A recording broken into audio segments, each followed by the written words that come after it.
Hello and welcome to the Hockey Gambling Podcast on the Sports Gambling Podcast Network. We're back. I am your host, Ryan Gilbert. Joining me, as usual, is my co-host, Joel Meyer. How have you been, Joel? Hell of a week here. Hell of a week indeed. Yeah, when's the last time we recorded? We recorded on the Sunday. Lord's Day last time, Sunday Yes. night. That's right, our one and only. Since then, we've been mostly up, thanks to the Lord's blessed Oklahoma City Thunder winning in Game 5 there. That was absolutely terrific. The Panthers couldn't get it done that night, but no worries. They got it done 2 nights later. So, yeah, I don't know. Like last year, of course, we had tons of Nugget stuff, which unfortunately ended terribly with them blowing a big lead in Game 7 against the Timberwolves. But Timberwolves are no match for the Thunder in this one. Thunder just like a level above everyone else. We're just worried about their playoff pedigree. But yeah, they learned along the way. They grew up.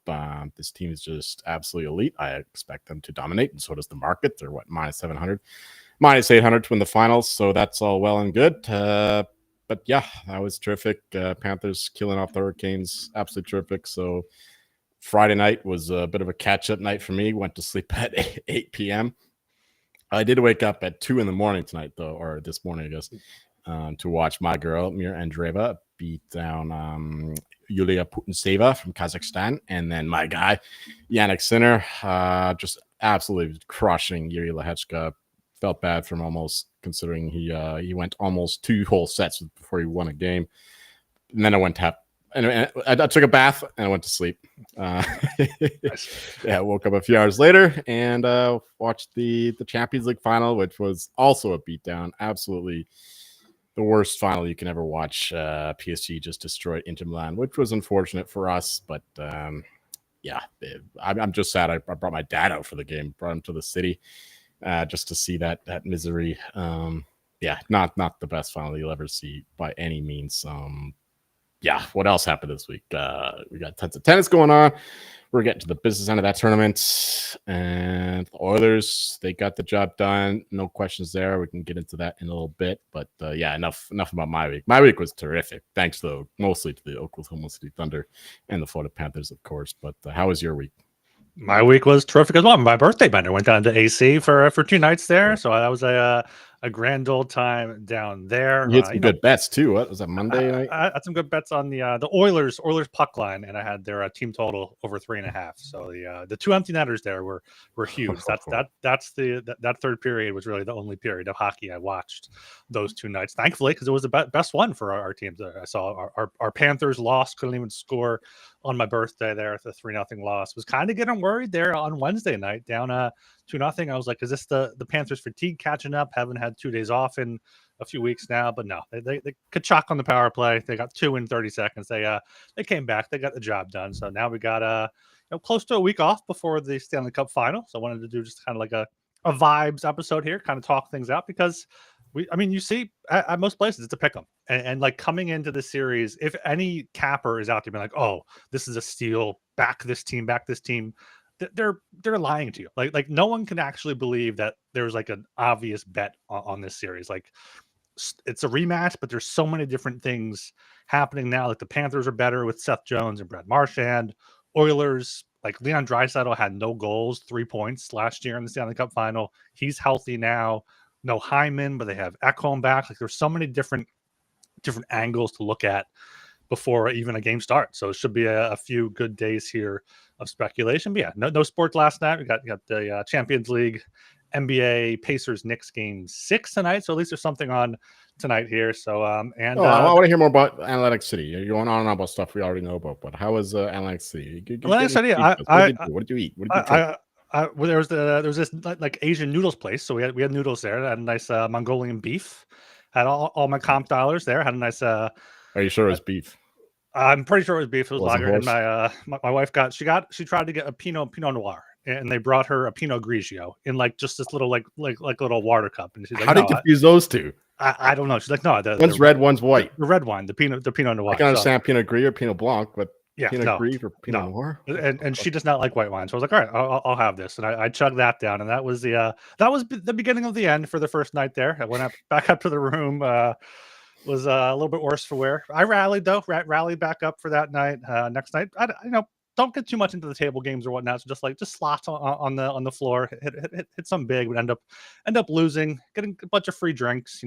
It's about going down there, free rooms, free food, free drinks. So all the comp dollars there. Yeah, it was a good time. Always a good time to go down there. But it's always like leading up to my birthday. It's been nice weather, like 70s, 80s here, and then it was just gray down there, like in the 60s. Like couldn't even go out and like enjoy the boardwalk or anything. So no, so typical Vancouver day then. Yeah, was stuck in the casino, but worst places to be stuck, I guess, when you have a free food and drink. Dilly in the chat here got a horse. That's what I was saying. Place, yeah, and it was a new location. To be fair, if anyone's going to do horse right, it's going to be the Mongolians. So you could probably confuse it for beef the way they do it. Yeah, and like there were renovations since we last went. There was like this gypsy bar that we used to go to, had good margaritas. That's gone now. Our restaurant isn't that new place. Like it's good though. They make renovations. Always a good time down there. Always a good day or two to get away and kind of refresh, reset everything, and feeling good now. Never been close to Atlantic City, but one of my favorite shows, Boardwalk Empire. Yes. The Boardwalk features prominently, of course, in that show, in the name and all that. But yeah, Atlantic City, good times there in the 1920s. Yeah, I mean the Atlantic City beach is like one of the worst I've ever been to. It's like cigarette butts and just that was the around and shit.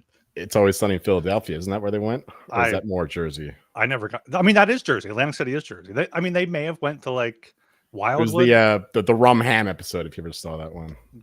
I haven't. No, I mean they probably went to Wildwood. A lot of Philly people go to Wildwood. It has a big boardwalk. It's kind of like it's where Jersey Shore, but like the South Jersey form. It's not what's it? Seaside Heights up there where they filmed it, whatever. So yeah, AC just a bunch of people hanging around.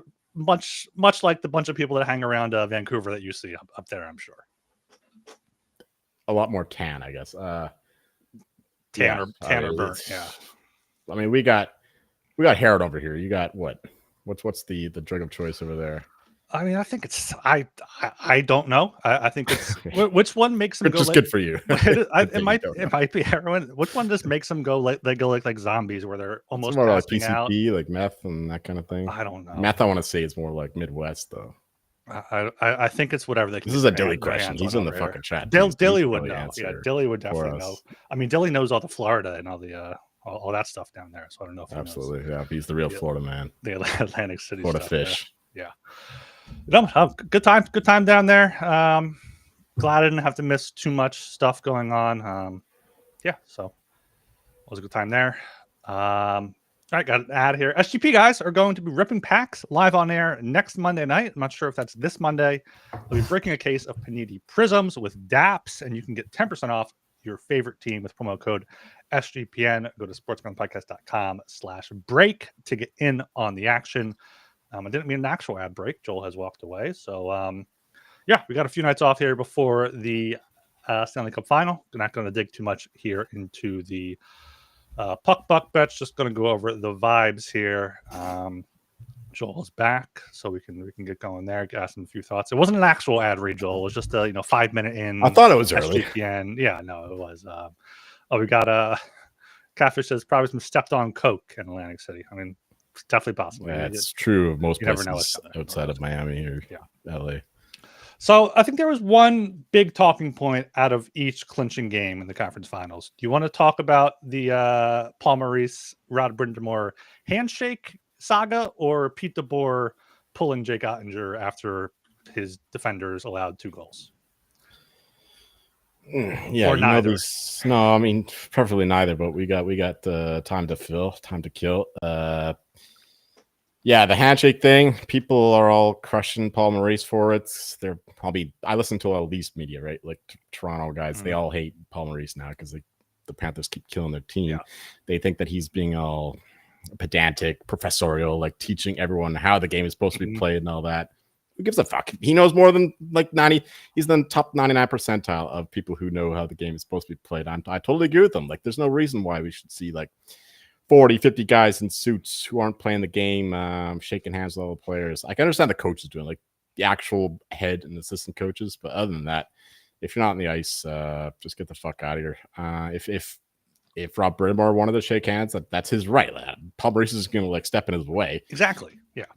so he can do that too. So I don't get what the big deal is. I agree with him though. Like the guys on the ice, he's right. Like the visual of it, having all these people in suits doing it, it takes away from what's supposed to be something special, which is the handshake line, which a lot of people call one of the best traditions in sports. So when they have a whole bunch of people who haven't playing the game, it takes away from that. So that's my opinion. So I think Paul Maurice is definitely onto something. I do not understand what everyone is getting after him. Like him, between him and John Cooper though, like they both have this this real like holier than thou kind of mentality, which I love. I love that kind of thing because like they could back it up though, because they're winners and they're very poetic in how they speak and they're knowledgeable about the game. Like if you didn't know shit about the game and you're doing that shit, then absolutely you would tear them down. But they actually do win at the sport and they actually do back it up with valid points. So I'm all for Paul Maurice once again. Yeah, like if Brind'Amour wants to go out there and shake hands, go ahead. Yeah, but I was listening to 32 Thoughts yesterday, and they were like, when you're a losing player out there, how many guys in suits hands do you want to shake? Like the assistant Right, coaches, the just they video want to get off the coaches. Like ice. it So should be the players that played in that. Any player that played in the series is fair game, and maybe the head coach and like 2 assistant coaches. That's it. That's it. You don't want to be shaking the hand of some like strength and conditioning coach or some equipment trainer on the bench. Like, yeah, great series. Yeah, good job working with the sticks. Like, yeah, we know what we got on our side. Like the players should go out there. I don't see the big deal Brind'Amour is trying to make. Like McDavid didn't even want to come on the ice to receive the Conn Smythe trophy. yeah, So yeah. And people are trying to like, oh well, Maurice shook hands last year with the Oilers after winning the cup. Why does he feel like are the Hurricanes not good enough for him? It's like whatever. Like he said, him and Berube, agreed before the Leaf series they wouldn't do it. I guess Rod Brind'Amour, being a former player, former Stanley Cup champion, like he wants to be out there with the guys as if like reliving the glory days. But handshake stuff, just it doesn't really do much for me. Not too much there. Anything else in that series that was interesting the last few days there? Barkov, absolutely sick setup on the Carter Verhaeghe winning goal. Good to see Matthew Tkachuk coming alive as well on the power play goal there that got them going. I'm trying to see if anything else come out of the game 4 that you noted. Game 5 or game 4, game 4. The game the heck, Hurricanes won. Oh no, where I won that. No, the Hurricanes were the better team in that one. Finally, they changed some things up. They were able to get more breakouts from the defensive zone. They were able to get around the 4-to-4 check. But once again, it's just I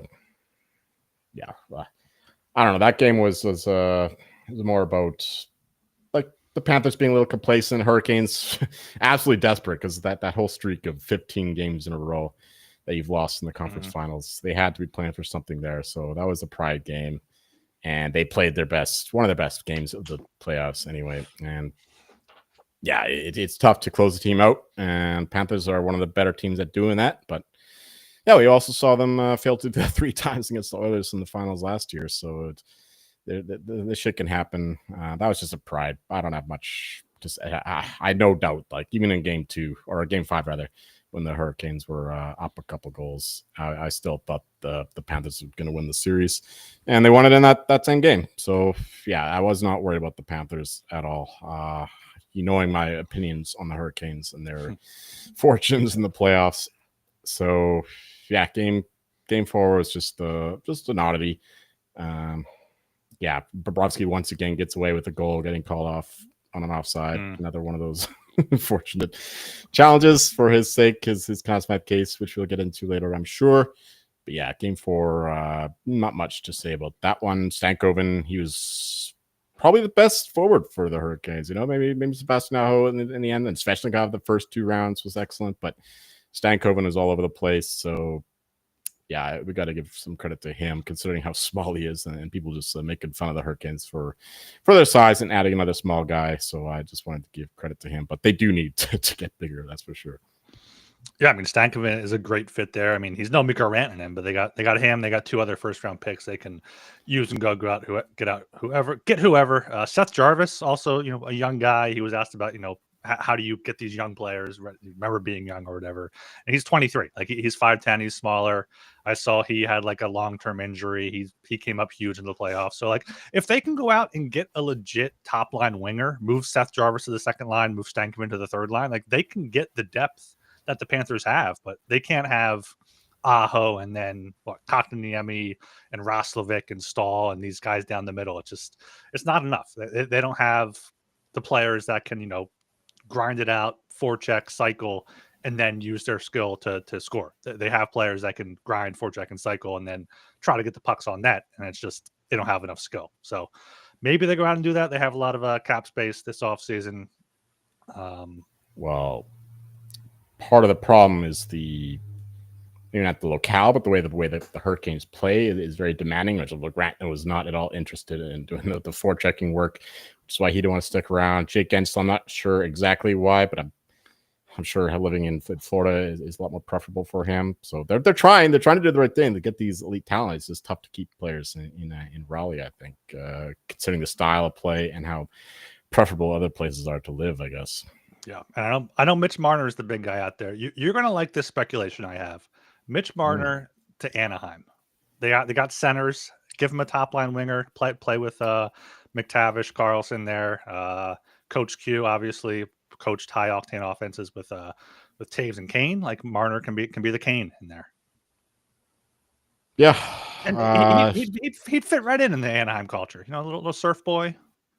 Yeah, he'd get all the fucking whiplash from the Toronto media, though. Like considering, Toronto's too tough for you. Let's just go put some fucking flip flops on and play in Disneyland.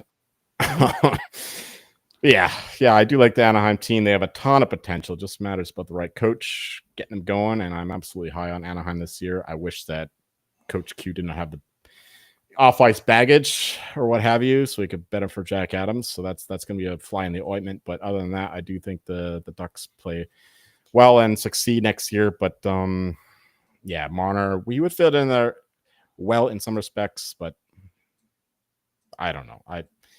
It's gonna be like there's a reason why if you look at the odds, like for the next team to attain Mitch Marner, it's a whole smorgasbord. There's no clear favorite. Blackhawks, of course, are up there. Friedman and Saravelli have mentioned Vegas. You mentioned Vegas. Hurricanes make a lot of sense. Yeah, it's all up to Mitch Marner. Yeah, Ducks are certainly up there because they have a lot of potential to be a very good team there. Once again, another Western powerhouse coming up. Yeah, like insiders like, oh, this team could be interested. This team could be. Every team should be interested. Utah too. It's just Utah, I think, should be one of the favorites. It's just a matter of where Mitch Marner wants to go. Like that's really what it comes down to. Wherever Marner wants to go, he's going to sign with. That's because everybody has cap space now. Like it's not an issue with the cap going up and all these teams and that there's like a terrible free agency class. So Mitch Marner is clearly at the top of the list. So it's entirely up to him. He's going to get paid. All right, speaking of the paid, we are brought to you by Edge Boost, the first ever bank account built for bettors, ensuring all gambling transactions are approved. No usage fees and no minimums. You can earn cashback rewards, and there's a 100% approval rating for all betting deposits. Sign up today at edgeboost.bet with promo code SGPN. Deposit $25, and Edge Boost will match the deposit. That's edgeboost.bet, promo code SGPN. And of course, Underdog going long for the NBA playoffs with their extender bonus. Hop in game one. The longer the series goes, the bigger the bonus gets. Also got the Stanley Cup Final game one stuff up there. So make sure you keep an eye out on the Hockey Gambling Podcast Twitter account for a video on that. And right, that's it there. One more thing on the Panthers series I wanted to mention. You know how there's like the gentleman's sweep in sports where a team wins 3 in a row, loses game 4 on I know on what the a gentleman's road. sweep is, yes. Yeah, so the Panthers did the anti-gentleman's sweep where they lose game 4 at home just so they can go on the road and embarrass the team in front of their home fans. Did that in Toronto. It's still a gentleman's sweep. Carolina too. It's not anti. It's just No, it's not anti. But it's not the gentleman's sweep, because the gentleman's sweep is like, all right, you get a win in front of your home fans, and then we go home and celebrate. I didn't know that was the condition of it. I thought it was just if you're up 3-0 and you lose the fourth. I didn't know at home or away meant anything to do with it. I heard some people talking about that, and it was like, it has to be the home team wins, so you go home and celebrate in front of your own fans. All right, that's the first I've ever heard of that. I thought it was just purely 3-0. I could be wrong. I'm not an expert here on Me neither. On the gentleman's sweep terminology. But yeah, let's get over to the Western Conference Final there. You had the Stars in Game 4. You thought they were being a little bit disrespected there. That was the game where they were the better team in the second period, right? And the Oilers pulled away. Yes, it's tough because always the last game is the freshest in your memory, but absolutely, Stars were the better team, certainly in the second, probably in the first as well. But once again, just like Game 3, where the Stars were dominant once again, we're testing our memory here. It was like a week ago, but I think it was the first period in Game 3 where the Stars were absolutely dominant and the Oilers got a late goal, or the Oilers got the only goal, and the same thing happened in Game 4. Where Stars were entirely dominant in the second period, and the Oilers got the goal. So that's just a backbreaker. And then the Oilers just carried the game in the third period. They showed their force, but I don't want to talk about that game. As for the whole series, though, like the Oilers, their top gear, which is what we were saying, like they have a higher pace, they have a higher top gear than the Stars do, and they showed that the Stars' depth, which is what they should be counting on, considering their top 9 is what's got to be the decisive factor for them to win against the Draisaitl McDavid lines. And it wasn't a factor. We talked about Wyatt Johnson's line having a terrible plus minus. Jamie Benn non-factored. Tyler Seguin was okay. Nothing much there. Matt Duchene somehow didn't have a single 5-on-5 point in the whole playoffs, which is ridiculous when I learned that. Yeah. So yeah, it was like if Ranton wasn't going, that team wasn't going. So much for the Stars' depth. And that was the difference, because the Oilers' depth did show up, and their blue line. We went into the playoffs thinking that it would take a step back without Matthias Ekholm, but doesn't matter. Like Bouchard was very good. Klingberg coming into the lineup, he was very good. Who else? Like Nurse, he played well. Kulak, then a few bad giveaways, a few bad penalties, he was okay. So yeah, as long as that blue line wasn't an Achilles heel, and Skinner was going to play okay, then the Oilers were going to win, and that was the case. Skinner was elite. He stopped the puck when he had to at the right time, and yeah, he's got one of the best stat lines going now in the playoffs for goalies after being pulled in the game in the series against the Kings. So yeah, it's not what we thought the Oilers would be, but it's working for them, which could bode well for the future. Yeah, Oilers have been very impressive, especially holding leads in the third period, holding leads in that Game 5. The Stars had 4 shots in the third period. In Game 4, they had 4 shots in the third period. I think they had 9 shots, I think, in the third period in like Game 2 or Game 3. But the Oilers just completely shut it down. Like I said about the Hurricanes, the Oilers can do that, but then they have the McDavids, the Draisaitl's, the Canes. The Jeff Skinner's getting in there to score goals. Victor Arvidsson was very impressive there in the Game 5, taking a few big hits from Leon Bichelle and, getting back up and, just swallowing that puck in the corner. So they are completely bought in. Matthias Ekholm coming back is going to be huge for them. Zach Hyman missing the rest of the series with whatever injury he had, some arm injury. I mean, he definitely went into the play. His fucking shoulder was falling off there. Yeah, dislocation or something. But it seemed like he went into the playoffs like, all right, I'm going to go in. I'm going to hit everything that moves to prepare myself for this Panther series. And, one too many hits, I guess. Just too much wear and tear on his body. True. But, like, he was one of the guys in the locker room after that Game 7 loss. Like, we're a special team. We're going to be back here. So it is kind of sad for him to see that, but they've had guys step up. Corey Perry coming up and playing up in the lineup. Evander Kane going up to the second line. Like I said, they have the depth. They have just as much depth as the Panthers, I think, in terms of goal scorers and point scorers in the playoffs. That's all I'm saying. I'm not saying, they can go tit for tat with them, but like nobody has the depth of the Panthers. Oh no one has Brad Marchand on the third line there. Right. Anton Lundell could be a top line center for like half the league. Yeah, and with Ekblad and Seth Jones like playing first and second line, it's first and second pair. It's crazy there, but That Jake Ottinger pull in Game 5 just Wait, one more note on Hyman though. Like he was on pace to have the most hits ever in the playoffs. So that reinforces your point that you're going with there with the wear and tear. Mm-hmm. Yeah, like you're saying, I'm just backing this up. Like that's going to matter a lot in terms of the physicality, and the Oilers have been far more physical this playoffs than they were last year. Like they bullied the fucking Vegas Golden Knights, and we talked about how that was supposed to be their strength. I thought the Knights would be able to bully the Oilers, but it was actually the converse. And yeah, they ran the Stars out. They could not match the physicality. Now we have the two most physical teams going at it. But without a Hyman, that's a big loss though, because he definitely provides a lot of that forward checking pressure. So I just wanted to emphasize that point there. Like that's pretty mad that he was on pace to be a former Leaf of all people, being the heaviest hitter in the playoff history.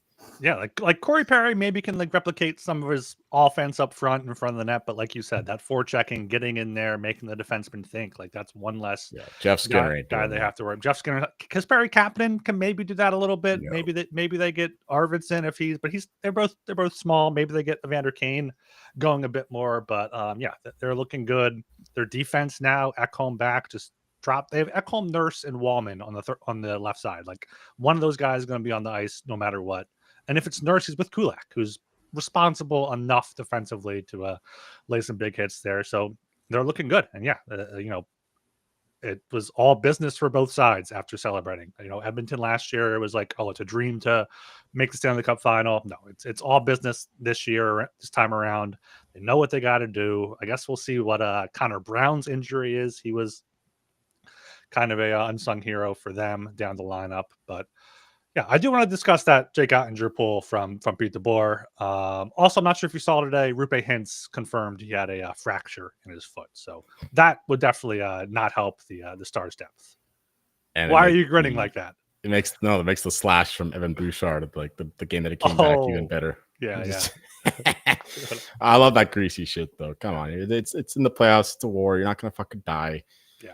That's why players don't disclose how they're injured until after the playoffs, unless you're Austin Matthews. You'll just never disclose what he's. Friedman was telling a story on 32 Thoughts from Dave Isaac, a former Flyers writer, who when Briere was in the playoffs, like it came out somehow that Briere had a rib injury, and then Briere was like, "Oh, thanks guys, they've been hitting me in the ribs. My rib's not injured, so I've been able to get by with it." So stuff like that is the game within the game with all these players is great. Love it. But yeah, also today, exit interviews for the Stars. You can get on with this Andre thing. I keep interrupting you. It's fine. But Pete DeBoer comes out and says he has not had a chance to talk to Jake Ottinger since pulling him there. But did you like the call to pull him or not? No, I hated it. I absolutely hated the call there. I know some of the broadcasters liked it. It was like, all right, you got to shake up your team. But he called timeout. That's the shakeup. The shakeup is the timeout. You don't do a timeout and pull Jake Ottinger, who's clearly the better goalie. It's not like this is Edmonton where you rely on Skinner and Pickard. It's not like it's even Carolina who Kochetkov got into a game. This is like, Maurice wouldn't do that to Bob, whoever their backup is. I think it's Vitek Vanacek or someone like that. Like Casey DeSmith is a career backup. And then he lets in that third goal. I thought Ottinger was going back in for the second period. I know some people thought that as well, but I mean, with the way he was pulled, and then there was a video from, I guess someone probably from the press box took it, like, of all the Stars coming out for the second period. Jake Ottinger was like high-fiving all those guys. And then Pete DeBoer comes by and Jake Ottinger is just like the Homer Simpson into the bush meme, just like standing there still. So I hated the call. Like Pete DeBoer gets credit for, winning in game sevens, but like that was a complete panic move. You win in game sevens by being calm, sticking with your guys, knowing why you're losing. The two goals were Corey Perry on the power play in front. I think the assists were McDavid, Draisaitl, and then was Janmark was in front for the second goal. Maybe you should stop that one, but there's a better way to wake up your guys than pulling your potentially Olympic starter goalie. Well, at the time, I don't have a strong opinion either way. I'm not gonna pretend that my way is the right way, but no, I think that the entire series was going against them. They won the first game. They need to have some kind of like dramatic move. We've seen how things can change. Like fucking introducing Calvin Pickard worked for the Oilers for for them against the Kings. And DeSmith, he played pretty well against the Predators for the Canucks in the last season. There was the same kind of thing where Demko got hurt. DeSmith came in and helped them win that series.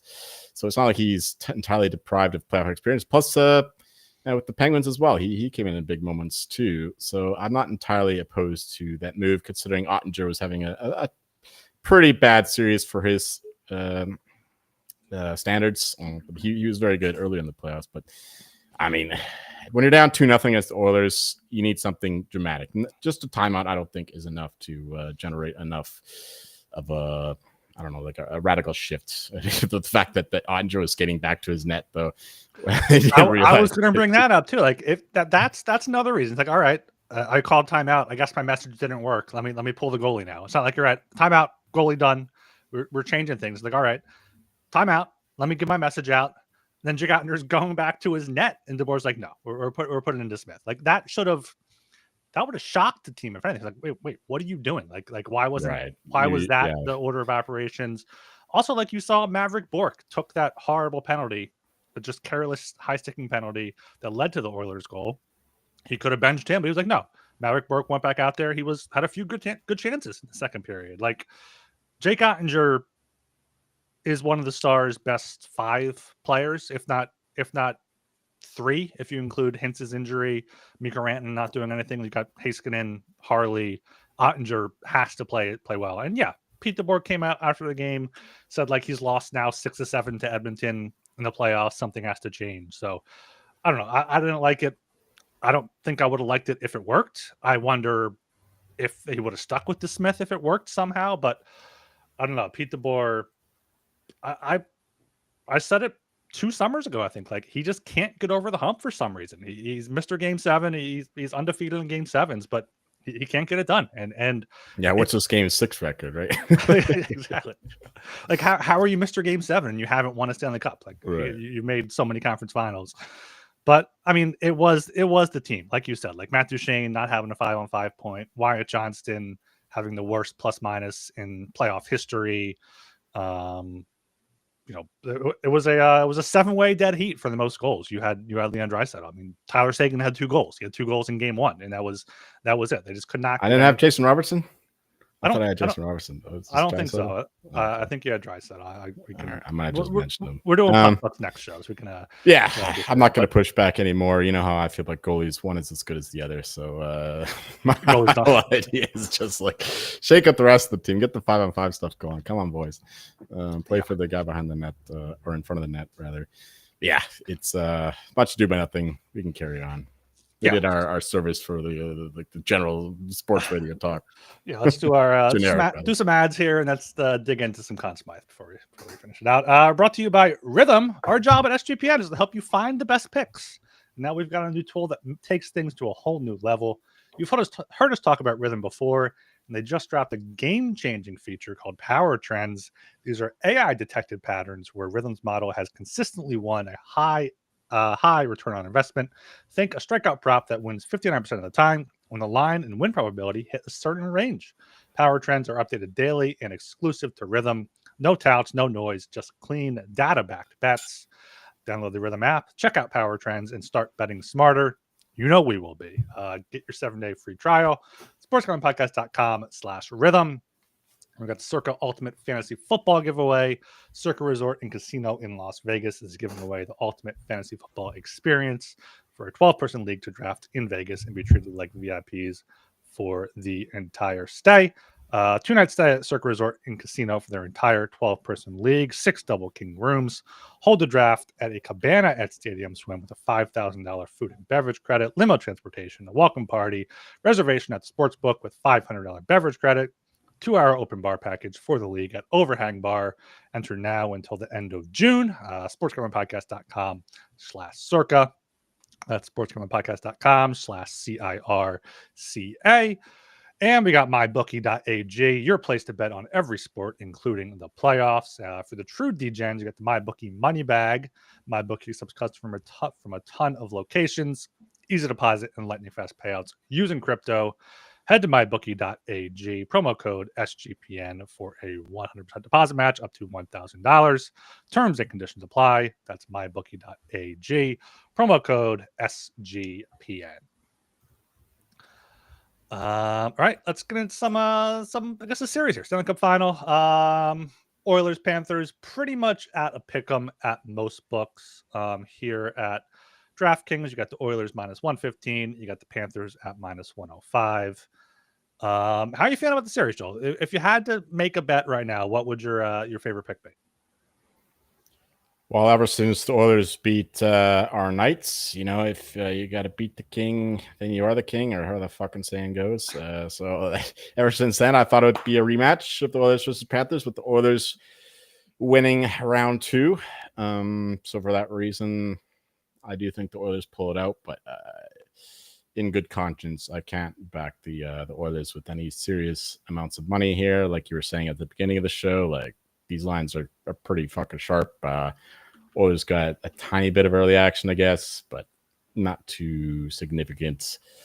And yeah, I do think that the Oilers are a better team than last year. Panthers, they brought in some new bodies, and they're more or less the same overall. They just bring these good new guys in. They mention how they're playing for them. They want to win the cup for them as well, much like the Lightning when they won their double.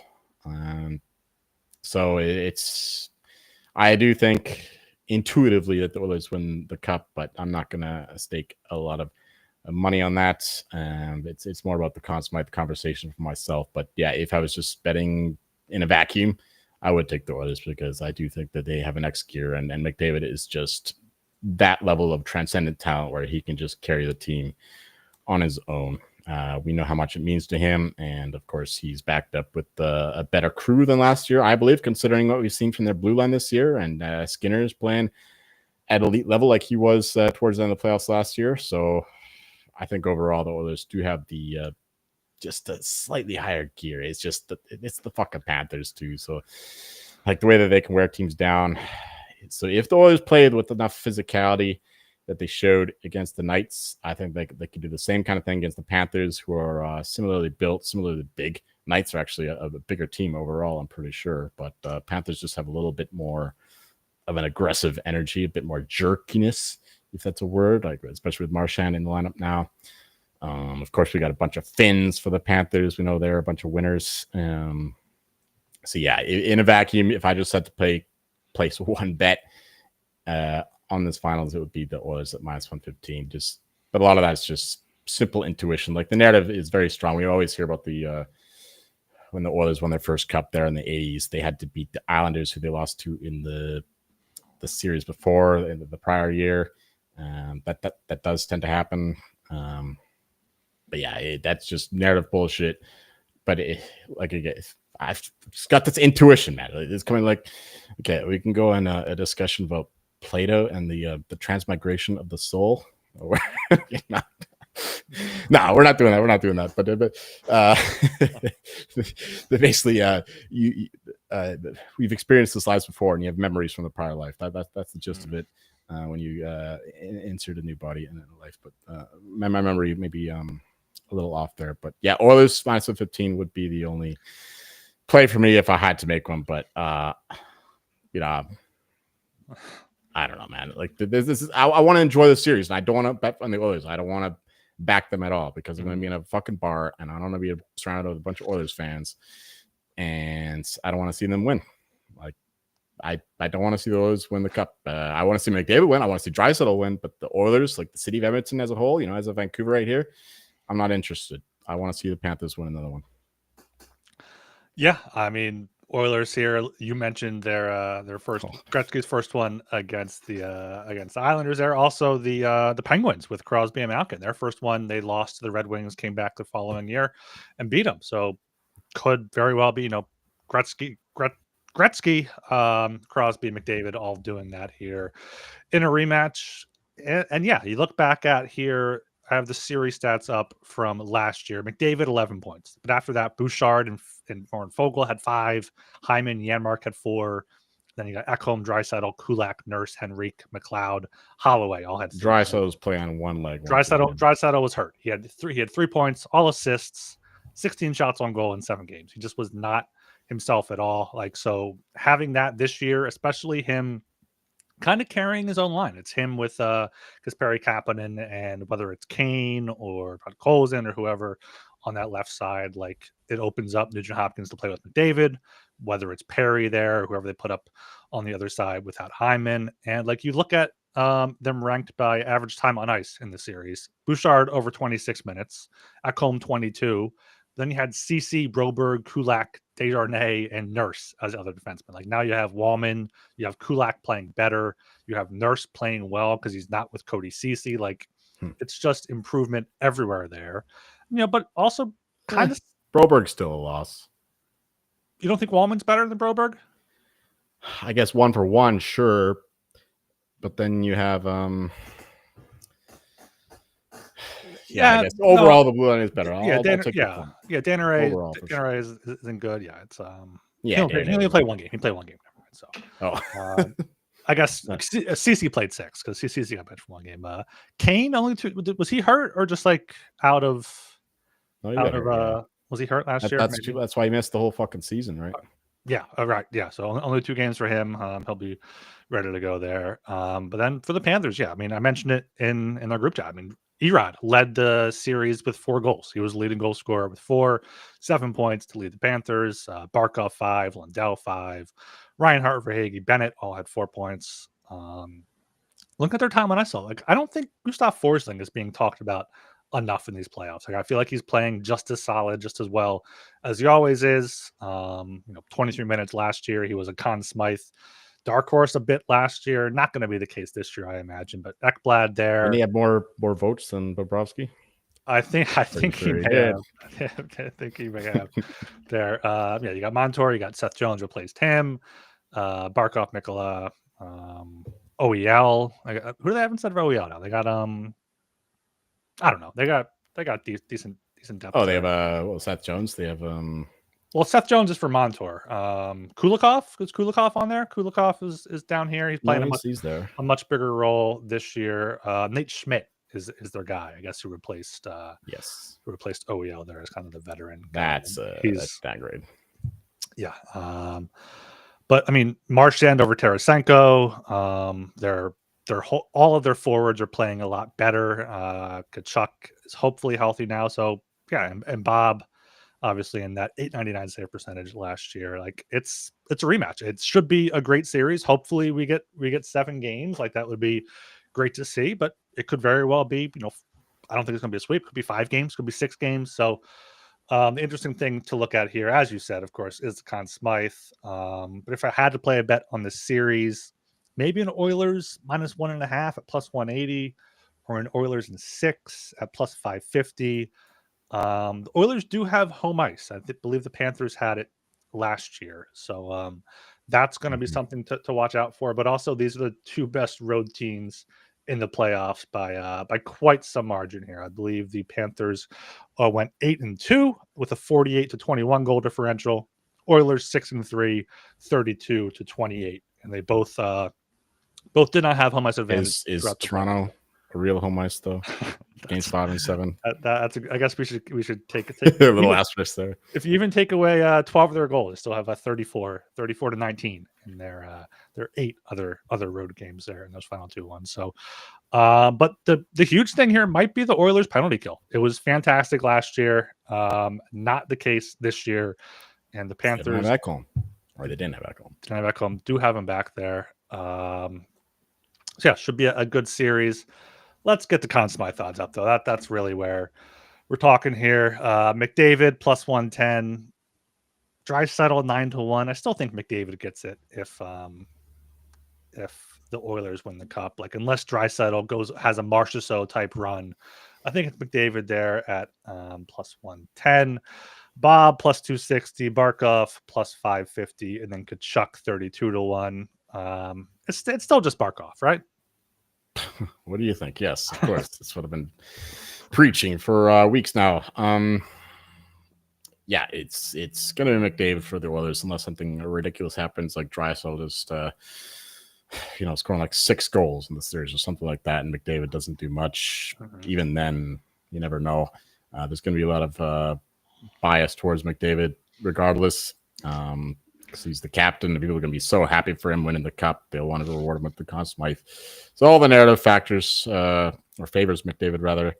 And for the Panthers, we've been talking for a while that Bobrovsky should not be the favorite there. Personally, if I was voting, I would have him like way down. But we're going to factor in the actual the votership or what have you, and I would say that Barkov should still be switched with Bobrovsky there. I would put Bobrovsky around 5-6 to 1, Barkov 2-3 to 1.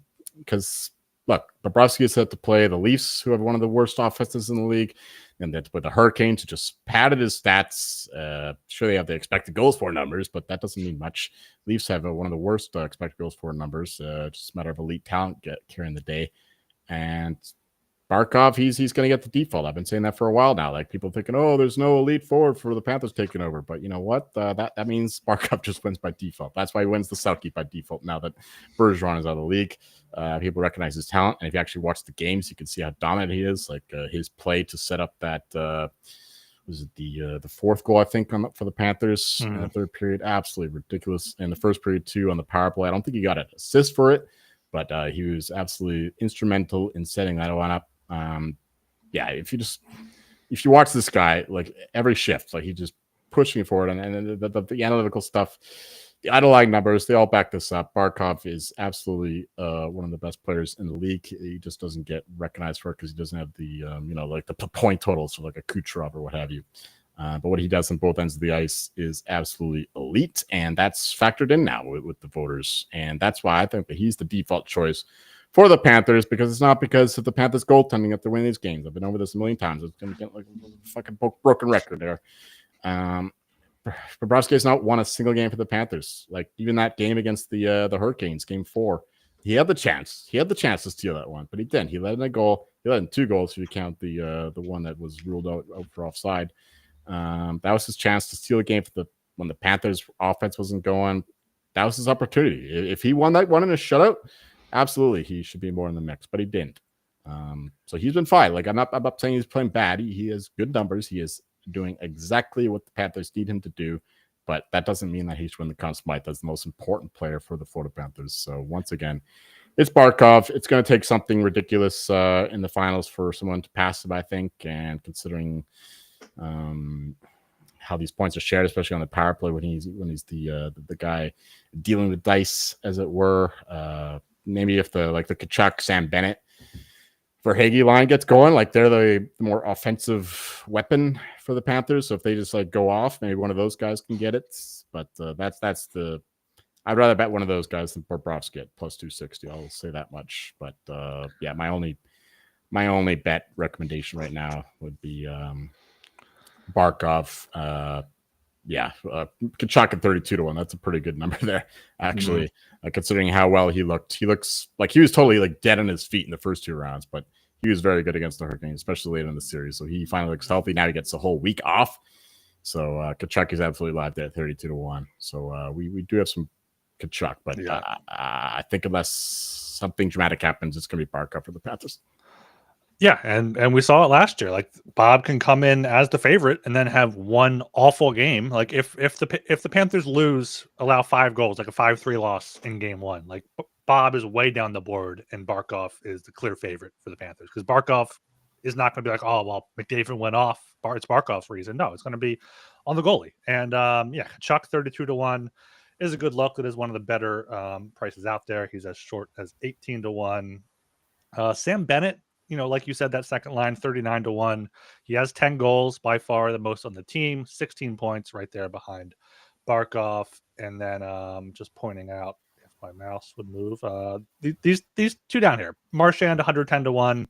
That's kind of our off-market price. I don't think he has the path anymore. He has a path. Well, he would have to have like a Marchand path. He'd have to have like 4 goals, 3 goals, game-winning goals in the series. But Verhaeghe, he's 40 to 1 at multiple books, and then 110 to 1 at when the Vancouver media. I've listened to a lot of Vancouver media, right? And they all say that they love Marchand now. Like they feel guilty about it, considering the history with the Canucks and the Bruins. But now they're all saying like, oh, I kind of like Marchand now. Like, and the Toronto guys too, they have all this. Yeah. like he's just like he's got them all eating out of a spoon, a Blizzard spoon, if you will, some Dairy Queen. But yeah, Marchand there 110-1 is ridiculous. If you want to play long shots, absolutely, I have Marchand in pocket. He's got a ton of narrative power. If he has like 2 goals, like Panthers win like 4-1 in a series there, he has absolutely live. I think considering his power in the media, there's a ton of narrative bias behind him, even more than Bob. Yeah, Sam Reinhart down here, 170-1 at FanDuel, but 80-1 and 60-1 elsewhere. Did he look healthy in those final 2 games? He came back after missing, because I know he didn't really have any no shots on goal in his final 3 games.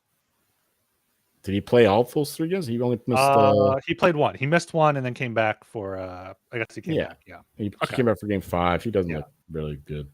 He had 2 assists. He's got a whole week off, so I don't know exactly what the injury is. Yeah, but that's a question. But 170-1. I mean, I'm not going to tell you to say no. I mean, it's a 7-game potentially 7-game series here, and he could actually go off. He's a Selke finalist as well. So yeah, so it's Barkov. Barkov should be the favorite at plus 550. Whatever he is, down to plus 460. Even that's fine. But like. Really, like Bobrovsky's just hogging up so much of the equity in the Panthers. It's like I see value in like all these Florida guys who go off. If you don't want to bet Barkov, or then take some of these long shots. Take Verhaeghe 110. It's a fun bet. You get to watch those guys the whole time, and then chances are they're going to score. And if any of these guys have 2 goals in game 1, it's like a 4-2 win. Like those guys come down to what Tkachuk is. If not you talk about the cash out options. That's what you're doing with these Reinhart and Verhaeghe, especially because like sure you can get 80-1 is the next best, but you can get 170. Throw 2 $5 bets down. You ride one out. You take the other one as cash out value, or however much units you want to put there. Like that's what you got to look for here. It's like, okay, does this guy have a path? If he has a goal or 2 in game 1, what will his odds be after that? Like, because all these guys are bunched up for the Panthers. Let me show this. Barkov, Bennett, Tkachuk, Marchand, Verhaeghe, Reinhart, even 13 points. Look at that third line, baby. Marchand plus 11, Listerine plus 11, Lindell plus 12. Mm-hmm. Destroying, because the other lines get the best matchups, right? Like the Matthews line against the Barkov line. So this third line has just been the absolute killer. So that's going to be the main test for the Oilers, if they can match up with that third line. And that's when you brought up like the home ice advantage too. Like last year, the Panthers had the advantage of that shift change, right? They can line up the guys against the Oilers top line whenever they want to. So now the Oilers have that distinct advantage, and they did lose the first 2 games in Florida. So that could be a decisive factor in this rematch. Yeah, I thought that Lundell may have played against the Matthews line in some of those Leafs games. I'm not sure if Leafs fan I'm sure he did. Like Panthers, they roll them all out. They can do, because you might as well have that. Barkov's a more offensive juggernaut, right? So if you could put Lundell against Matthews, cancel him out, then you put Barkov against fucking Max Domi or whoever the fuck. Yeah, that's a huge advantage. Yeah, so I'm saying even with being on the road, like if you can put up Lundell against McDavid instead of Barkov against McDavid, right? Like, it's just free. Like the Panthers having those 3 pretty much elite lines. Like you don't trust Bennett defensively, but you can get a good matchup for him. You can trust either Barkov or Lundell against McDavid. Yeah, having Lundell and Barkov. Oh. Yeah. So yeah, should be a great series. Great series. All right. Any other closing points here before we close things out? Well, Kevin was saying, do you guys do tennis? Of course, we are huge Yannick Sinner fans here. I don't have like anything actionable to give out, but we do like tennis. I'm enjoying the French Open, especially now that Bristol Center has been a highly chalky tournament, might I add. So we'll see how things shape out going forward, but we do like Yannick Sinner. Mira Andreeva is our girl, of course. And he asks, are these Germany and Italy flags? I was scared of them 67 years ago. He's got his math wrong. I'm assuming he means like 1930s, 1940s, but it's not even an Italian flag. It's an Austro-Hungarian flag and a World War I German flag. So just clearing that up. But we do like tennis, and no, we are not Nazis. No. All All right, yeah, I am planning on putting together some sort of Stanley Cup final contest. We got to pick the winner, the Conn Smythe, some other props here and there. So we'll hopefully have that ready to go by our next episode. If not, make sure you check us out on Twitter at HockeySGPN. I'm going to post the details there. Post the details in the Discord, sg.pn/Discord. And yeah, make sure you subscribe on YouTube. Ring that bell so you know when we're going live. Apple, Spotify, all that good stuff as well. And I'm Ryan Gilbert. You can follow me on Twitter at rgilbertsop. And I'm Joel Martin. You'll find me hoping the Pacers finally kill off the Knicks so I can stop being tempted by these Alabama jokes.